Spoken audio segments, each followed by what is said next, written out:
ಓಂ ಶ್ರೀ ಗುರು ಬಸವಲಿಂಗಾಯ ನಮಃ. ಇವತ್ತಿನ ಬಹಳಷ್ಟು ಜನರಿಗೆ ಸ್ಪಷ್ಟವಾಗಿ ದೇವರ ಬಗ್ಗೆ, ಭಕ್ತಿಯ ಬಗ್ಗೆ, ಅಭಿಷೇಕದ ಬಗ್ಗೆ, ಮಂತ್ರಗಳ ಬಗ್ಗೆ, ದೇವರ ಇರುವಿಕೆಯ ಬಗ್ಗೆ, ಆತ ದೇಗುಲದಲ್ಲಿದ್ದಾನೋ, ಚರ್ಚಿನಲ್ಲಿದ್ದಾನೋ, ಮಸೀದಿಯಲ್ಲಿದ್ದಾನೋ, ಅಥವಾ ನಮ್ಮೆಲ್ಲರ ಒಳಗೆ ಇದ್ದಾನೋ ಅಂತ ಅನ್ನೋ ವಿಷಯದ ಕುರಿತು ಮಾತನಾಡಲಿಕ್ಕೆ ಹೋಗ್ಬಿಟ್ರೆ ಸಾಕು, ಬಹಳಷ್ಟು ಜನ ದಗ ದಗ ದಗ ದಗ ಹೊರದು ಹೋಗ್ಬಿಡ್ತಾರೆ. ಇನ್ನು ಕೆಲವರು ಮೌಢ್ಯದ ಕೂಪದಲ್ಲಿ ಬಿದ್ದು ಒದ್ದಾಡ್ತಕ್ಕಂಥ ಜನಗಳು ಗಲ್ಲವನ್ನು ಹೊಡ್ಕೊಳ್ತಾರೆ. ಆದರೆ ಜನಗಳಲ್ಲಿ ಸಹಜವಾಗಿಯೇ ಇಂಥ ನಂಬಿಕೆಗಳನ್ನು ಹುಟ್ಟಿಸುವ ಮೂಲಕ ಅವರನ್ನ ಸುಲಿಗೆ ಮಾಡ್ಬೇಕಂತಕ್ಕಂಥ ಒಂದು ಗುಂಪು ಇದೆಯಲ್ಲ, ಈ ಗುಂಪು ಸದಾ ಜಾಗೃತವಾಗಿರ್ತದೆ.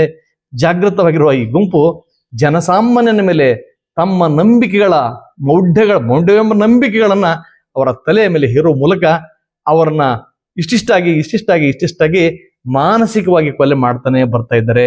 ಆದರೆ ಈ ಕೊಲೆಗೆ ಒಳಗಾಗ್ತಕ್ಕಂಥ, ಜರ್ಜರಿತಕ್ಕೆ ಒಳಗಾಗ್ತಕ್ಕಂಥ ಈ ಭಕ್ತಾದಿಗಳು ಮೊಬ್ಬಕ್ತರು, ಇವರಿಗೆ ಇದು ಯಾವತ್ತು ಬರುತ್ತೋ ನನಗಂತೂ ಅನುಮಾನಗಳಿವೆ. ಆದರೆ ಕೆಲವಾರು ಜನರು ಕೂಡ ಈ ಚಿಂತನೆಗಳನ್ನ ಅಳವಡಿಸಿಕೊಳ್ಳುವ ಮೂಲಕ ಇಂಥ ಪಾರುಪತ್ಯದಾರರಿಂದ ಅಥವಾ ಮಧ್ಯವರ್ತಿಗಳಿಂದ ನಾವು ತಪ್ಪಿಸಿಕೊಂಡ್ರೆ ನಿಜಕ್ಕೂ ನಮ್ಮ ಬದುಕು ಸುಲಭವಾಗುತ್ತದೆ ಅನ್ನೋ ಕಾರಣಕ್ಕಾಗಿ ಅವರಿಗಾಗಿ ಕೆಲವು ಮಾತುಗಳನ್ನ ಇಲ್ಲಿ ನಾನು ಹೇಳಲೇಬೇಕಾಗ್ತದೆ. 12ನೇ ಶತಮಾನದಲ್ಲಿ ಬಸವಾದಿ ಶರಣರು ಅನೇಕ ಮಾತುಗಳನ್ನು ಹೇಳಿದ್ದಾರೆ. ಕೆರೆ ಹಳ್ಳ ಬಾವಿಗಳು ಮೈ ತೆಗೆದರೆ ಗೊಳ್ಳೆ ಗೊರಚೆ ಚಿಪ್ಪುಗಳ ಕಾಣಬಹುದು. ಈ ಕೆರೆ ಹಳ್ಳಗಳು ಮೈ ತೆಗೆದ ಅಂದ್ರೆ ಕೆರೆ ಹಳ್ಳಗಳು ಬತ್ತಿ ಬಿಟ್ರೆ ಅಲ್ಲಿ ಏನು ಕಾಣ್ತವೆ ಅಂದ್ರೆ ಗುಳ್ಳೆಗಳು, ಗೊರಚೆಗಳು ಮತ್ತು ಚಿಪ್ಪುಗಳು ಕಾಣ್ತವೆ. ಹಾಗೆ ವಾರಿದಿ ಮೈ ತೆಗೆದರೆ ಸಮುದ್ರ ತಂತಾನೆ ಬತ್ತಿ ಹೋಯಿತು, ಅಥವಾ ಅದು ಮೈ ತೆಕ್ಕೊಂಡ್ತಂದ್ರೆ ಅಲ್ಲಿ ಮುತ್ತು, ರತ್ನ, ಹವಳ ಕಾಣಬಹುದು. ಹಾಗೆ ಕೂಡಲ ಸಂಗನ ಶರಣರು ಮನದೆರೆದು ಮಾತನಾಡಿದಡೆ. ನೋಡಿ, ಬಹಳ ಅದ್ಭುತವಾದ ಮಾತಿದೆ. ಕೂಡಲ ಸಂಗನ ಶರಣರು ಅಂದ್ರೆ ನಿರುಪದ್ರವಿ ಜೀವಿಗಳವರು.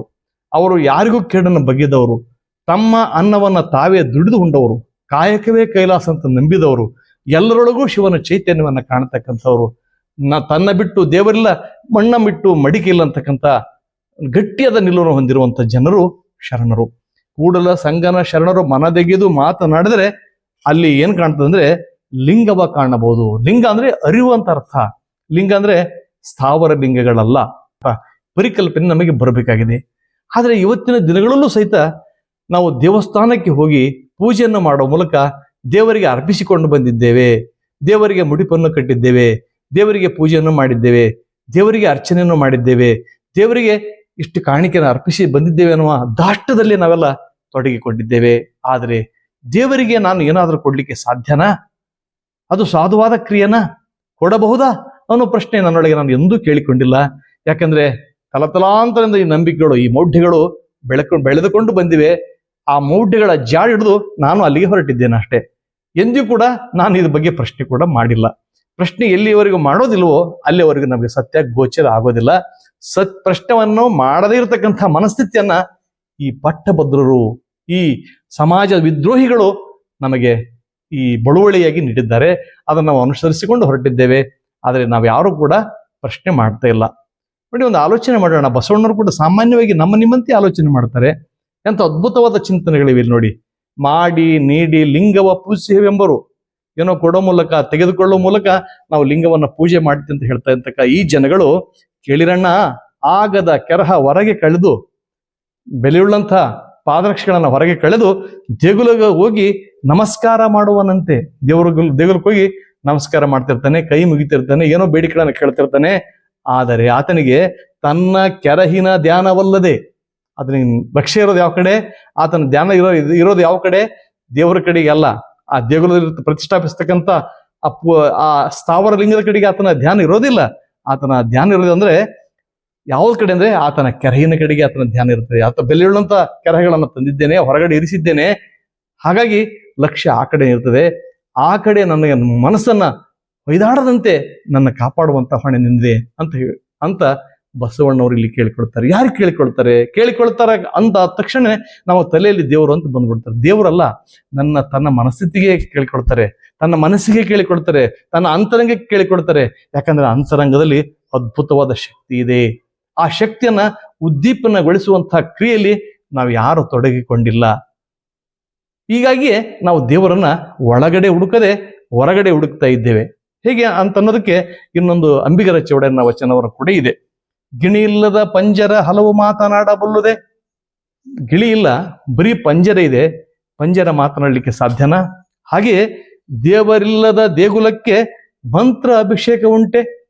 ದೇವರು ಇಲ್ಲದಂತಹ ದೇಗುಲದೊಳಗಡೆ ಅಭಿಷೇಕ ಮಾಡ್ಲಿಕ್ಕೆ ಬರ್ತೈತಾ? ಮಂತ್ರ ಹೇಳಲಿಕ್ಕೆ ಬರ್ತೈತಾ?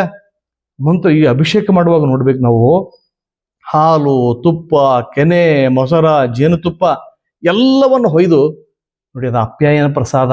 ಅಪ್ಯಾಯನ ಪ್ರಸಾದವನ್ನ ಕೆಡಿಸಬಾರ್ದು ಅನ್ನೋ ಅರಿವು ಕೂಡ ನಮಗೆ ಇಲ್ಲ. ಆ ಅಪ್ಯಾಯನ ಪ್ರಸಾದವನ್ನ ಅಲ್ಲಿ ಕೆಡಿಸ್ತಾ ಇದ್ದೇವೆ. ಯಾರಿಗೆ ಉಣ್ಬೇಕಾಗಿದೆಯೋ, ಯಾರಿಗೆ ಹಸಿವಿದೆಯೋ, ಯಾರಿಗೆ ಅವಶ್ಯಕತೆ ಇದೆಯೋ ಅವರ ಬಾಯಿಯನ್ನ ಬಡಿದು ಅವರ ತಲೆಯ ಮೇಲೆ ಕಲ್ಲು ಹಾಕಿ ದೇವರಿಗೆ ಅರ್ಪಣೆ ಮಾಡ್ತಾ ಇದ್ದೇವೆ. ದೇವರಿಗೆ ಕೊಡುವಂತಹ ಶಕ್ತಿ ಈ ಭಕ್ತರಲ್ಲಿ ಇದೆಯಾ? ಭಕ್ತ ಅಂದ್ರೆ ಕಾಣಿಕೆ ಕೊಡುವುದಲ್ಲ, ಭಕ್ತ ಅಂದ್ರೆ ತಲೆಯನ್ನು ಬಳಸಿಕೊಳ್ಳುವುದಲ್ಲ, ಭಕ್ತ ಅಂದ ತಕ್ಷಣ ಏನಾದರೂ ಕೊಟ್ಟು ದೇವರಿಗೆ ದವಸ ಧಾನ್ಯಗಳನ್ನ ಕೊಟ್ಟು ಸಂತೃಪ್ತಿಗೊಳಿಸುವುದಲ್ಲ. ದೇವರಿಗೆ ಕೊಡ್ಲಿಕ್ಕೆ ನಾವೆಷ್ಟರವರು ಅನ್ನೋ ಅರಿವು ನಮಗೆ ಯಾವತ್ತು ಬರ್ತದೋ ಈ ಕ್ರಿಯೆಗಳು ಅಲ್ಲಿ ನಿಲ್ತವೆ. ಹಾಗಾಗಿಯೇ ಕಡಕೋಳ ಮಡಿಯೊಳಪ್ಪನವರು ಹೇಳಿದ್ದು, ಜ್ಞಾನಪೂರ್ಣಂ ಜಗನ್ ಜ್ಯೋತಿ ನಿರ್ಮಲವಾದ ಮನವೇ ಕರ್ಪೂರ ದಾರುತಿ. ನಿರ್ಮಲವಾದ ಮನಸ್ಸು ಬೇಕಾಗಿದೆ. ನಿರ್ಮಲವಾದ ಮನಸ್ಸು ನಮ್ದಿಲ್ಲ, ಮಲಿನವಾದ ಮನಸ್ಸು ನಮ್ದಿದೆ. ಹಲವಾರು ಜನರಿಗೆ ಟೋಪಿ ಹಾಕಿದ ಟೋಪಿ ಯಾರಿಗೂ ಗೊತ್ತಾಗಬಾರದಂತ ದೇವರಿಗೆ ಮಾತ್ರ ಗೊತ್ತಿದೆ. ಹಾಗಾಗಿ ದೇವರಲ್ಲಿ ಮರೆ ಇಡೋದು, ಹೇಗಾದ್ರೂ ಮಾಡು, ನನಗೆ ಈ ಪಾಪದಿಂದ ಪಾರು ಮಾಡು, ನಾನು ಇಂಥ ಪಾಪ ಕೃತ್ಯಗಳನ್ನು ಮಾಡ್ತಾ ಹೋಗ್ತೇನೆ, ನೀನು ಇದನ್ನ ಕ್ಷಮಿಸಿ ಬಿಡು, ಯಾಕಂದ್ರೆ ನಿನಗೆ ಕಾಣಿಕೆಯನ್ನು ಕೊಟ್ಟಿದ್ದೇನೆ, ನಿನಗೆ ಮುಖಗವಸನ್ನ ಮಾಡಿಕೊಟ್ಟಿದ್ದೇನೆ, ಮೂಗುತಿಯನ್ನು ಮಾಡಿಕೊಟ್ಟಿದ್ದೇನೆ, ನಿನಗೆ ಒಳ್ಳೊಳ್ಳೆ ಸೀರೆಯನ್ನು ಉಡಿಸಿದ್ದೇನೆ, ದೇವರ ಹೆಸರಿನ ಮೇಲೆ ಸಾಕಷ್ಟು ಜನರಿಗೆ ಪ್ರಸಾದವನ್ನು ಕೂಡ ದಾಸೋಹ ಮಾಡಿದ್ದೇನೆ, ಹಾಗಾಗಿ ನಿನಗಾಗಿ ದೇಗುಲಗಳನ್ನು ಕಟ್ಟಿದ್ದೇನೆ, ನಿನಗಾಗಿ ಛತ್ರಗಳನ್ನು ನಿರ್ಮಾಣ ಮಾಡಿದ್ದೇನೆ, ಹೇಗಾದ್ರೂ ಮಾಡು, ನನ್ನನ್ನು ಪಾರು ಮಾಡು ಅಂತಕ್ಕಂಥ ದೇವರ ಜೊತೆ ಒಂದು ರೀತಿಯ ವ್ಯವಹಾರವನ್ನು ನಡೆಸ್ತಾ ಇದ್ದೇವೆ. ವ್ಯವಹಾರ ದೇವರ ಜೊತೆ ವ್ಯವಹಾರ ಮಾಡೋದಲ್ಲ, ಮಾಡಲೇಬೇಕಾಗಿಲ್ಲ. ಏನು ಮಾಡ್ತೀವೋ ಅದು ನಮ್ಮ ಮನಸ್ಸಿಗೆ ಕಾತ್ತಿರುತ್ತದೆ. ನಾನು ಒಳ್ಳೆಯವನೋ ಕೆಟ್ಟವನೋ, ನನ್ನ ಒಳ್ಳೆ ಆಲೋಚನೆ ಇದೆಯೋ ದುರಾಲೋಚನೆ ಇದೆಯೋ ಅಂತ ಅನ್ನೋದು ದೇವರಿಗಿಂತಲೂ ಮುಖ್ಯವಾಗಿ ನನಗೆ ಮನಕ್ಕೆ ಕಾತ್ತಿರುತ್ತದೆ. ಮನವರಿಯದ ಕಳ್ಳತನವಿಲ್ಲ ಅಂತ ಶರಣರು ಹೇಳಿದಾರಲ್ಲ, ನನ್ನ ಮನಸ್ಸಿಗೆ ಪಕ್ಕ ಖಾತ್ರಿ ಇದೆ. ಆದ್ರೆ ಇಂಥ ಲಂಪಟತನವನ್ನ ಮಾಡಿಯೂ ಕೂಡ ದೇಗುಲಕ್ಕೆ ಹೋಗಿ ನಾನು ಏನೇನೋ ಕಾಣಿಕೆಗಳನ್ನು ಅರ್ಪಿಸಿ, ಆ ಗಲ್ಲಾ ಪೆಟ್ಟಿಗೆಲ್ಲ ಅರ್ಪಿಸಿ, ಅದಕ್ಕೆ ದೇವರಿಗೆ ಇನ್ನೇನೋ ಕೊಡುಗೆಯನ್ನು ಕೊಡುವ ಮೂಲಕ ನಾನು ಧ್ಯಾನವನ್ನ ಮಾಡ್ತೀನಿ, ಭಕ್ತಿಯನ್ನ ಮಾಡ್ತೀನಿ ಅಂತ ಇದೆಯಲ್ಲ, ಈ ಭಕ್ತಿ ಬರಬರ ಭಕ್ತಿ ಅಂತ ಶರಣರು ಖಚಿತವಾಗಿ ಹೇಳಿದ್ದಾರೆ. ಇಂಥ ಬರಬರ ಭಕ್ತಿ ಯಾವ ದೇವರಿಗೂ ಅವಶ್ಯಕತೆ ಇಲ್ಲ. ಯಾವ ಜಾಗೃತ ಭಕ್ತನೂ ಇಂಥ ಭಕ್ತಿಯನ್ನ ಮಾಡೋ ಅವಶ್ಯಕತೆ ಇಲ್ಲ.